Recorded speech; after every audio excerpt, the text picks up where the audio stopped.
East Ridge, a city rich in history and full of people dedicated to the growth of their community. Located just south of Chattanooga on the Georgia-Tennessee border, East Ridge is often referred to as the gateway to Tennessee.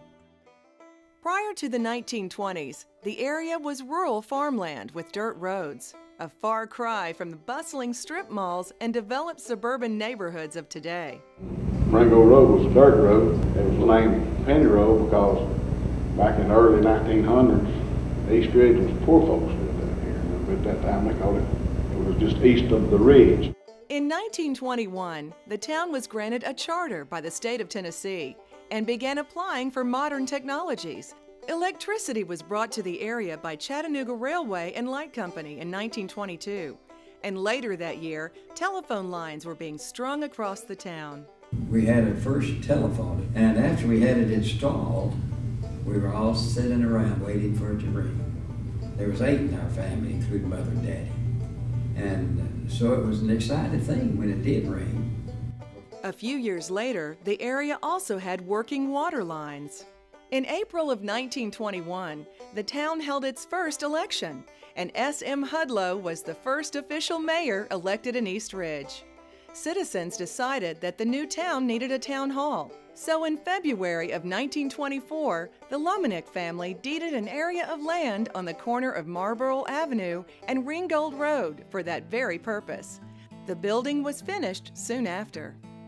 Town hall was just a shotgun we called building with a porch on the front and one big room. That was it. For the next 2 decades, the town of East Ridge would slowly and steadily continue to grow. One individual in particular who invested in this new growth was Weldon F. Osborne. After building his own home in 1936, he began building more than 100 homes in Brainerd Hills in 1937. Shortly thereafter, he also built over 120 homes in the Lookout Mountain and East Lake areas. Already a full-time developer in the fall of 1944, he purchased 150 acres along Ringgold Road. His original plan was to build a shopping center in the spot, but he decided he needed a customer base. So Osborne built Wellwood Heights, a subdivision located behind the Envision Shopping Center, which contained about 175 homes. The first shopping center in Tennessee soon followed, the Osborne Shopping Center. It was opened in 1946 and housed his hardware store, where he purchased his construction supplies. In fact, Osborne Hardware and Supply Company was the first commercial enterprise to open for business in the shopping center. Within the next 3 years after the Osborne Center opened, another 185 homes were built in Blaney Forest and another 75 homes in McDonald Hills.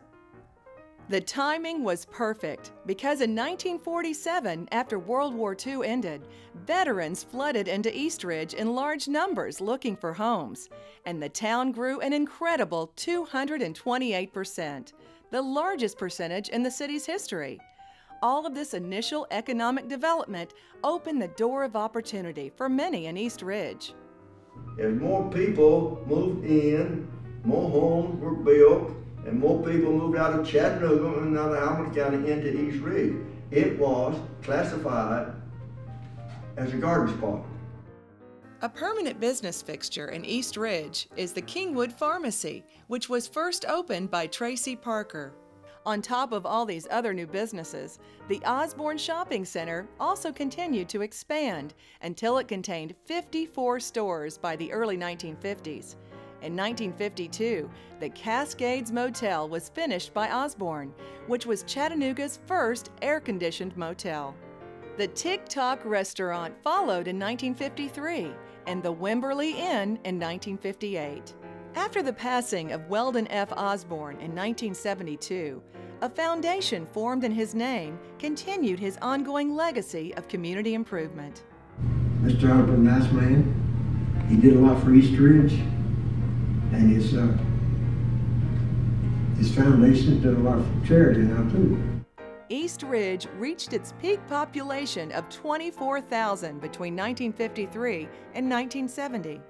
During much of the 1960s, the city pushed for more improvement on the sewer, the road system, and police services. One disastrous blow to the city came in 1973 when the 100-year flood did millions of dollars of damage to the east end of the city. Later that year, a 175-acre area of farmland was purchased, which would become Camp Jordan Park. Today, the park, referred to as the Pride of East Ridge, resides on 257 acres of land and includes many recreational facilities like the Camp Jordan Arena. Expansion continued with the opening of the current library. The people out here wanted a library, so the citizens got together and formed a committee and built the first library. It was people working together. The next 2 decades would see East Ridge continue to grow into a strong city. They would finally take control of their fire department and build 2 fire stations along with the police station to better serve its citizens. A community center for the city's residents would soon follow and be placed next to the new City Hall built in the 90s. Today, East Ridge remains a city dedicated to growth and progress, and only its citizens, past and present, can decide its future.